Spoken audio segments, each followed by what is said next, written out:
Hello friend, welcome to our channel effective study. और ये video मैं दूसरी बार बना रहा हूँ एक्चुअली, क्योंकि पहली बार में वॉइस नहीं आई थी जब अपलोड की थी। और इस वीडियो में जितना हो सकता है लाइक करके आप शेयर कर देना, क्योंकि इसका पहला पार्ट ऑलरेडी मैं अपलोड कर चुका हूँ। उसके बाद हिस्ट्री का भी पहला पार्ट अपलोड कर चुका हूँ। अल्टरनेटिव्स में हम जो है इसके वन बाई वन पार्ट कर लेंगे। अब इसको देख लेते हैं, इकोनॉमी क्या है। इकोनॉमिक हम इम्पॉर्टेंट चीज़ पढ़ रहे हैं, आलतू फालतू की चीज़ें नहीं पढ़ रहे हैं, तो सारी चीज़ें इंपॉर्टेंट है। इकोनॉमिक ग्रोथ एंड डेवलपमेंट में इकोनॉमिक ग्रोथ क्या है। अगर किसी कंट्री में जीएनपी जीडीपी इसको देखा जाता है ना, इसकी ग्रोथ को देखा जाता है, या फिर प्रति व्यक्ति आय को देखा जाता है कि वो वृद्धि हो रही है या नहीं हो रही, तो इसका मतलब उसकी इकोनॉमिक ग्रोथ हो रही है। और डेवलपमेंट क्या है, डेवलपमेंट का मतलब है quality of life. Quality of life, okay. इसका मतलब ये है कि पर पर्सन, जैसे कि कोई पर्सन है, उसका जीवन यापन किस तरह से हो रहा है, और वो आत्मसम्मान के साथ स्वतंत्रता से जी पा रहा है या नहीं जी पा रहा। तो ये सारी चीज़ें जो हैं डेवलपमेंट में आती हैं। इसमें कोई भी डेवलपमेंट आ सकता है, सोशल सेक्टर डेवलपमेंट आ सकता है, या फिर आपके जो है इंक्लूसिव ग्रोथ आ सकती है, कोई भी आ सकता है। तो ये सारी चीज़ें हैं। इसके साथ कुछ अर्थशास्त्री थे जिन्होंने कहा था, काफ़ी अच्छी चीज़ें कही थी, जैसे महबूब उल हक थे, जिन्होंने कहा था कि गरीबी चाहे जिस तरीके से हो, जिस रूप में हो, अगर आर्थिक विकास हो रहा है तो वो गरीबी के विरुद्ध क्या है, एक लड़ाई है। तो ये चीज़ें भी अगर आपसे पूछी जाए इनकेस, तो आप बता पाओ। मेज़रमेंट क्या है, मेज़रमेंट का मतलब है माप। हम किस तरह से आर्थिक विकास को माप सकते हैं। तो उसके बेसिकली 3 पैमाने तैयार किए गए थे, जो टाइम ड्यूरेशन में तैयार हुए थे। वर्ल्ड बैंक ने तैयार किया था, जिसका नाम था basic need approach. Basic need approach, okay. ये क्या था, ये 1970s में स्टार्ट की गई थी, और इसी की बेसिस पे वो आर्थिक विकास की गणना करते थे। अब इसके बाद अगर आपसे प्रतिपादन पूछा है किसने किया, तो वर्ल्ड बैंक ने किया। दूसरा आई थी एक PQLI। PQLI क्या है, यहाँ पर physical quality of life index approach. Life index approach. अब इसको किसने प्रतिपादित किया था, इसको प्रतिपादित किया था मॉरिस डी मॉरिस ने इसको प्रतिपादित किया था। और इसके बाद तीसरा एक आई थी PPP। क्या है यहाँ पर, परचेजिंग पावर पारिटी, या फिर क्रय शक्ति समता। क्रय शक्ति समता, क्रय शक्ति समता। अब इसको किसने प्रतिपादित किया था, इसको किया था गुस्ताव कैसल ने। गुस्ताव कैसल, ठीक है। अब हुआ क्या, ये PPP जो है सिस्टम, क्रय शक्ति समता या परचेजिंग पावर पारिटी, इसको यूज किया था सबसे पहले इस विधि को IMF ने, अंतर्राष्ट्रीय मुद्रा कोष या इंटरनेशनल मॉनेटरी फंड ने 1993 में इसको यूज किया। और इसके बेसिस पर ये बता दिया कि देशों का रहन सहन स्तर जो है वो क्या है, उनकी विकास दर क्या हो सकती है, आपस में कंपेयर तक कर दिया इसने। अब एक इम्पॉर्टेंट बात हो रहा है, वर्ल्ड बैंक ने क्या किया था, वर्ल्ड बैंक ने 2018 में क्रय शक्ति क्षमता के आधार पर क्या की, गणना की थी। किसकी, जो अर्थव्यवस्था है, जो विकास है, आर्थिक विकास है, उसकी। तो यहाँ पर क्या हुआ, जो इंडिया है, ध्यान से सुनना, 2018 में GNI, या फिर आप कह सकते हो राष्ट्रीय आय क्रय शक्ति क्षमता के आधार पर की, तो इंडिया जो है ऑल ओवर द वर्ल्ड में थर्ड नंबर पर आया। लेकिन वहीं उसने GDP के आधार पर की, तो 7th पोजीशन पर आया। इतना डिफरेंस देखने को मिलता है। तो एक्चुअल जो ग्रोथ रेट है वो GDP के आधार पर ही तय की जाती है। विभिन्न संस्थाएं जो हैं अपना, जैसे फिच है, वर्ल्ड बैंक है, ADB है, SBI है, RBI है, और बड़ी संस्थाएं हैं, इंटरनेशनल संस्थाएं हैं, वो क्या करती हैं, किसी देश की ग्रोथ बताने के लिए GDP का ही सहारा लेती हैं। तो ये चीज़ हो गई। अब इसके बाद ये 2018 का था। इसके बाद 2021 में तो और ज़्यादा गर्त में मोदी जी खा गए देश को। ह्यूमन डेवलपमेंट इंडेक्स, HDI क्या चीज़ है, HDI है ह्यूमन डेवलपमेंट इंडेक्स। आपने एक नाम सुना इससे पहले जब मैंने बताया, महबूब उल हक। महबूब उल हक का आपने नाम सुना। ये इसके क्या थे, प्रतिपादक थे। और 1990s में इन्होंने क्या किया, ह्यूमन डेवलपमेंट इंडेक्स का प्रतिपादन किया। इन्होंने इसी के आधार पर देश के विकास की गणना स्टार्ट करी। और ये कहाँ के अर्थशास्त्री, ये पाकिस्तान के अर्थशास्त्री थे। इन्होंने 3 चीज़ें यूज की, 3 पैरामीटर्स यूज किए। एक तो थी जीवन प्रत्याशा। जीवन प्रत्याशा कि किसी देश का जन्म के समय जीवन प्रत्याशा क्या है। दूसरा, इन्होंने शिक्षा के सूचकांक को भी यूज किया कि एक देश में शिक्षा के औसत जो है, कितनी शिक्षा दी जाती है, कितने सालों तक शिक्षा दी जाती है, और अनुमानित कितने सालों तक दी जानी चाहिए। तीसरा था इनकम। इनकम में क्या, पर पर्सन इनकम कितनी है, देश की राष्ट्रीय आय क्या है, वो भी क्या है, ह्यूमन डेवलपमेंट इंडेक्स का क्या था, एक पैरामीटर था। ये सारी चीज़ें थी। और इसमें सबसे इम्पॉर्टेंट बात कि आपसे अगर ये पूछा जाए कि ये कहाँ से कहाँ तक वेरी करता है, तो 0 से 1 तक वेरी करता है। जिसका 1 के पास होगा वो सबसे अच्छा ह्यूमन डेवलपमेंट इंडेक्स वाला या फिर आर्थिक विकास वाला देश होगा। और इसकी रिपोर्ट को सबसे पहले 1990s में मैंने बता ही दिया यहाँ पर, यूएनडीपी ने प्रकाशित किया था। यूएनडीपी ने इस रिपोर्ट को प्रकाशित किया था। और अभी के अकॉर्डिंग, प्रेजेंट 2021 के अकॉर्डिंग, ह्यूमन डेवलपमेंट इंडेक्स में भारत की रैंकिंग है 131वीं। और वहीं फर्स्ट पर कौन है? नॉर्वे। और लास्ट में कौन है? जो अफ्रीकन देश हैं वे। इसके साथ एक और इंडेक्स है, हैप्पीनेस इंडेक्स, जो भी आपको पढ़ना ज़रूरी है। और इसमें इंडिया की रैंक है 140 और फर्स्ट नंबर पे कौन है? फिनलैंड। तो ये इंपॉर्टेंट है। आपसे अगर पूछा जाए कि सबसे बढ़िया कंट्री कौन सी है, तो फिनलैंड, नॉर्वे। और हैप्पीनेस इंडेक्स या आपसे पूछा जाए ह्यूमन डेवलपमेंट इंडेक्स में रैंक कितनी है, तो आप 1 बाई 1 बता सकते हो ये सारी चीज़ें। अब इसके बाद आते हैं नेशनल इनकम पर, राष्ट्रीय आय। नेशनल इनकम क्या होती है? नेशनल इनकम, राष्ट्रीय आय, तो आपको पता है पूरे देश का टोटल मिलाकर एक फाइनेंशियल ईयर में क्या किया जाता है? एक लेखांकन किया जाता है। उसी के आधार पर आय तय होती है कि कंप्लीट लोगों की कितनी आय हो रही है। फिर पर पर्सन के हिसाब से उसको जनसंख्या में डिवाइड करके, जनसंख्या से डिवाइड करके पर पर्सन आय निकाल देते हैं। तो पहली बार जो लेखांकन किया था इसका, राष्ट्रीय आय का, वो किया था साइमन ने किया था। और भारत में किसने किया था? भारत में किया था दादा भाई नेहरू ने, दादा भाई नेहरू जी। ठीक है। अब आपको अगर ये पूछा जाए किसी भी फील्ड में जहाँ पर नेशनल इनकम आ रही है, दादा भाई नेहरू जी को आप टिक कर दोगे। इन्होंने ये तक बता दिया था 1868 में कि पर पर्सन आय कितनी है, जो निकली थी 20 रुपये प्रति व्यक्ति।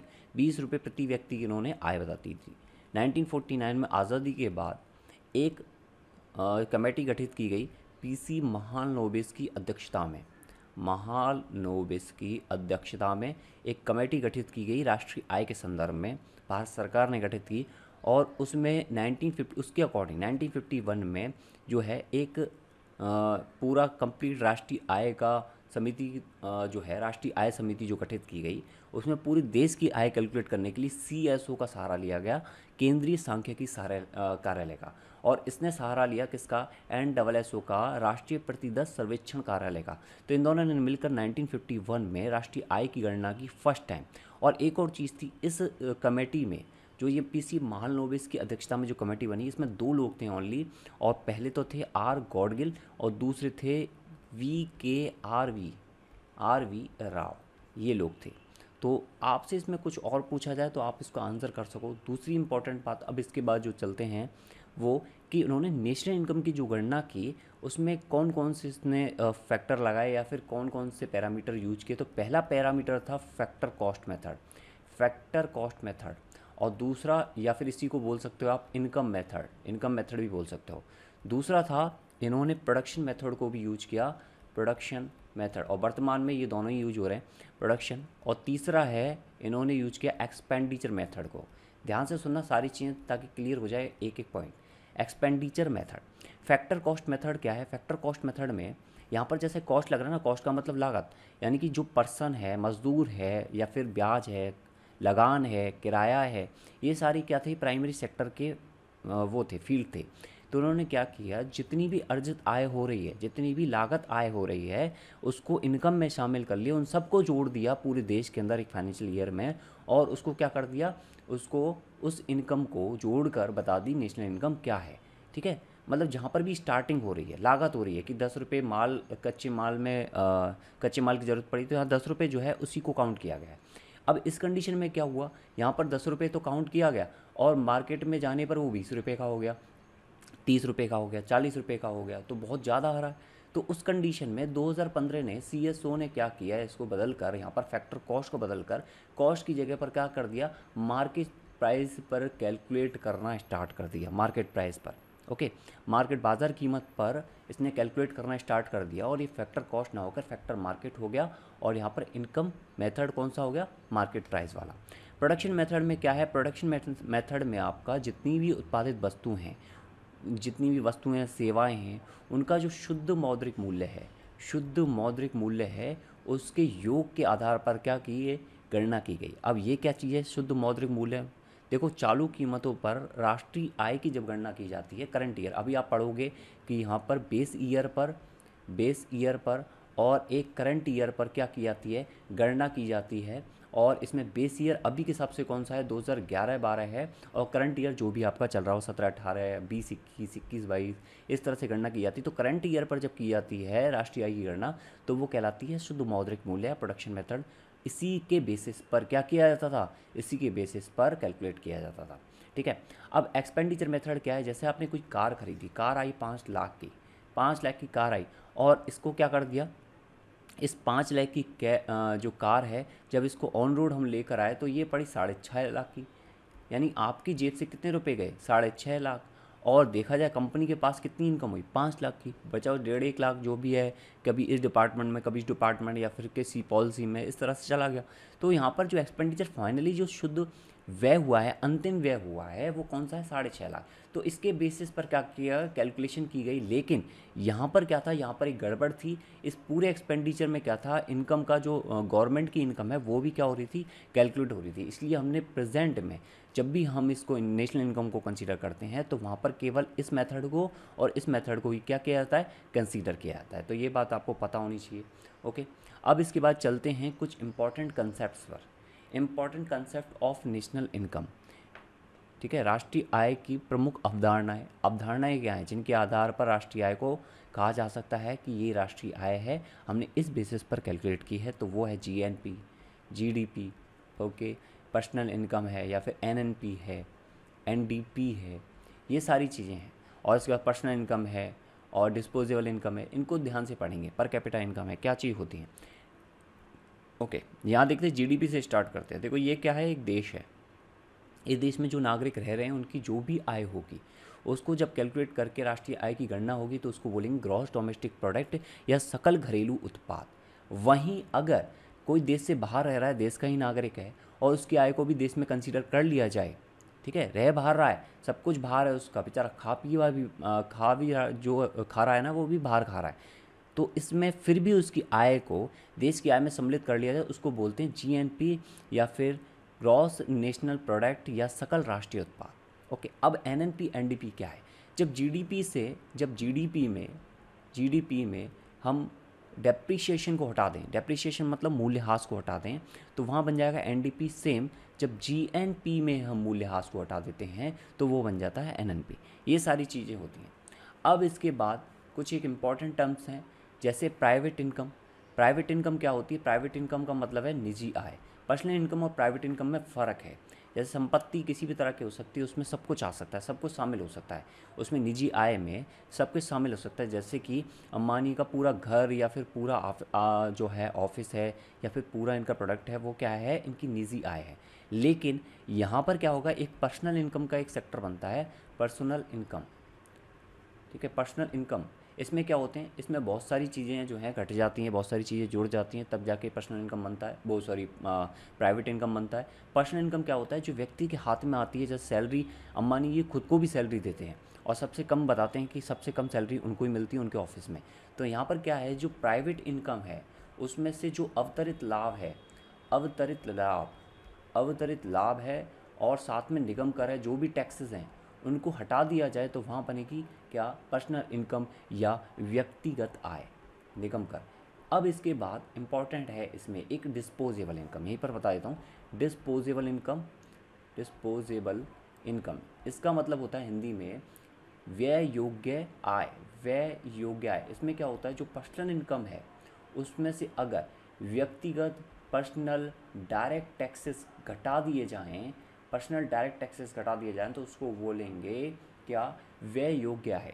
जैसे क्या होता है, कोई पर्सन है, उसकी आय है, उसने बोला कि भाई मैं यहाँ बिजली का खर्चा भी देता हूँ, मैं यहाँ लोन का टैक्स भी लोन भी ले रखा है, उसमें से ब्याज, उसकी ब्याज जाती है तो वो भी देता हूँ, मैं यहाँ सिलेंडर के किराए के पैसे देता हूँ, ये देता हूँ, वो देता हूँ। तो ये सब देने के बाद जब उसके पास पैसे बचते हैं मार्केट में खर्च करने के लिए, हालांकि ये भी वो मार्केट में खर्च कर रहा है सिवाय लोन वगैरह के, तो ये जो है, जो पैसे बचते हैं उसके, इसको बोलते हैं डिस्पोजेबल इनकम या व्यय योग्य, यानी कि जो खर्च करने लायक आय है वो, ठीक है। अब इसके बाद जैसे उसने उसको दे दिए, काम वाली को दे दिए, तो ये सारी चीज़ें। अब इसके बाद बात करते हैं, कुछ इंपॉर्टेंट टर्म्स हैं यहाँ पर। मैं आपको पहले ये बता देता हूँ कि जैसे हमें अपर जीएनपी पढ़ा, हमने जीएनपी पढ़ा, तो जीएनपी में क्या था कि जो देश के नागरिक थे वो तो कंसीडर हो ही रहे थे, साथ में बाहर के भी कंसीडर हो रहे थे। अब ये देश के नागरिक का जो डेटा है वो तो CSO और NSSO जो हैं मिलकर कर रही हैं काम, लेकिन जो बाहर से आने वाली आय है उसको कौन कैलकुलेट करता है? तो उसको कैलकुलेट करता है RBI। ठीक है, RBI। अगर आपसे पूछा जाए कौन कैलकुलेट करता है विदेशों से शुद्ध आय के संबंधित आंकड़ों की गणना कौन करता है, तो वो करता है रिजर्व बैंक ऑफ इंडिया। अब इसके बाद आती है बात प्लानिंग की, भारत में नियोजन की। नियोजन मतलब कि प्लानिंग, प्लानिंग की बात आती है तो प्लानिंग से एक नाम आया था आपके दिमाग में कि प्लानिंग कमीशन या फिर पंचवार्षिक योजना, यही नाम आते हैं जनरली। तो इनमें क्या क्या चीज़ें इंपॉर्टेंट है जो हमारे करने लायक है वो देख लेंगे। सबसे इम्पॉर्टेंट प्लानिंग में सबसे इम्पॉर्टेंट बात यह है कि ये स्टार्ट हुआ था सब कुछ पूरा रूस से, सोवियत संघ रूस से स्टार्ट हुआ था।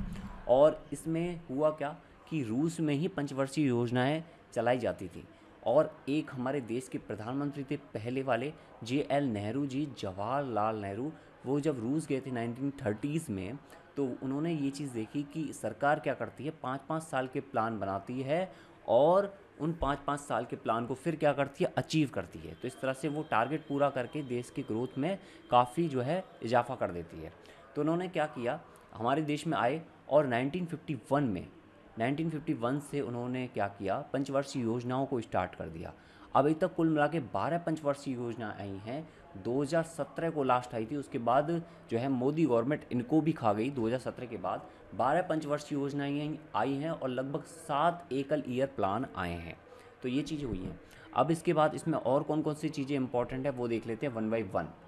थोड़ा सराउंडिंग वॉइस आ रही हो तो उसको क्या कर लें, आप अवॉइड कर लें। यहाँ पर क्या हुआ कि सबसे पहले 1934 पर चलते हैं। 1934 में एक पुस्तक प्रकाशित हुई, planned economy of India, economy of India. Okay, planned economy of India. जितनी भी कोरोना की वैक्सीन लग रही है आप लगवा लेना जल्दी से जल्दी रजिस्ट्रेशन करके। और रजिस्ट्रेशन लिंक अगर नहीं है तो मैंने प्राइमरी रूप से होम पेज पर डाला हुआ है, तो वहाँ पर आपको रजिस्ट्रेशन लिंक मिल जाएगी, फ्री ऑफ कॉस्ट है भाई। तो इसको वैक्सीन को जितना हो सकता है जल्दी लगवा लेना, ठीक है, इसलिए हल्ला मच रहा है। प्लान्ड इकोनॉमी ऑफ इंडिया की एक पुस्तक लॉन्च हुई और इस पुस्तक को लिखने वाले कौन थे, एम विश्वेश्वरैया। और दूसरी इंपॉर्टेंट बात है, टेस्ट सीरीज की लिंक भी डिस्क्रिप्शन में है, तो जाकर उसको ज्वाइन कर लेना। 8 तारीख से टेस्ट जो है अपलोड होना स्टार्ट हो जाएंगे, तो जल्दी से जल्दी वहाँ पर ज्वाइन हो जाना। और हिंदी इंग्लिश दोनों में रहेगी वो टेस्ट सीरीज, कंप्लीट आपके सेक्शन वाइज रहेगी, चाहे आप जूनियर एग्जीक्यूटिव के लिए कर रहे हो या एग्जीक्यूटिव के लिए कर रहे हो ऑपरेशन BD में। तो एम विश्वेश्वरैया ने क्या किया, यहाँ पर एक पुस्तक प्रकाशित की गई और इस 1934 में पुस्तक प्रकाशित हुई थी, इसीलिए इनको, एम विश्वेश्वरैया को, आधुनिक भारत का क्या बोलते हैं, आधुनिक प्लानिंग डिपार्टमेंट का क्या बोलते हैं, इनको प्रणेता बोलते हैं, प्रणेता।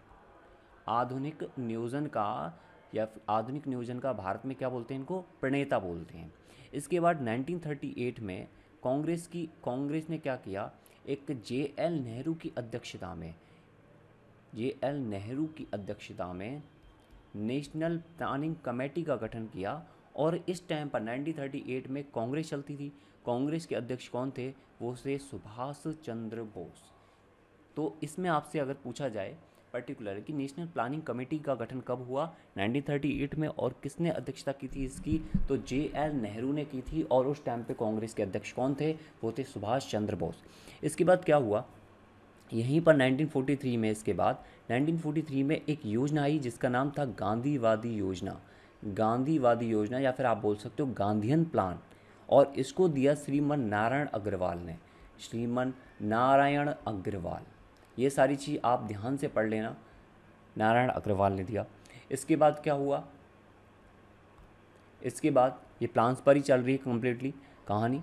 1945 में बॉम्बे के 8 उद्योगपति आपस में जुड़े और उन्होंने एक प्लान तैयार किया जिसको बोलते हैं, बॉम्बे के उद्योगपति थे, तो एक प्लान जो तैयार हुआ उसका नाम था बॉम्बे प्लान।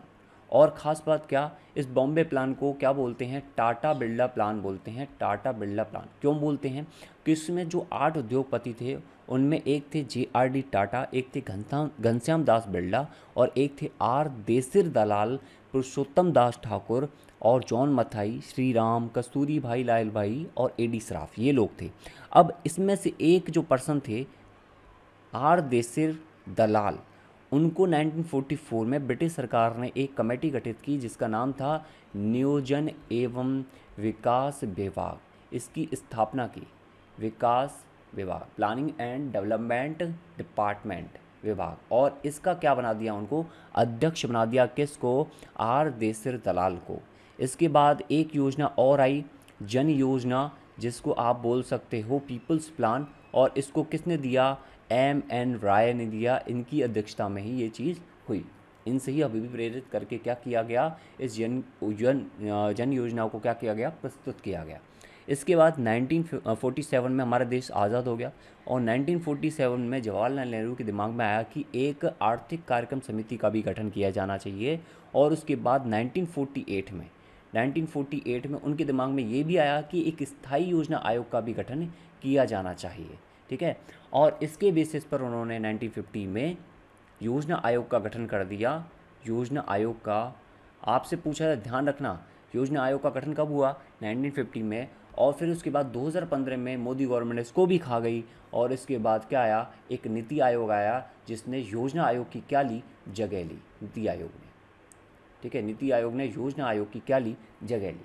इसी टाइम पर एक योजना और आई जिसका नाम था सर्वोदय योजना।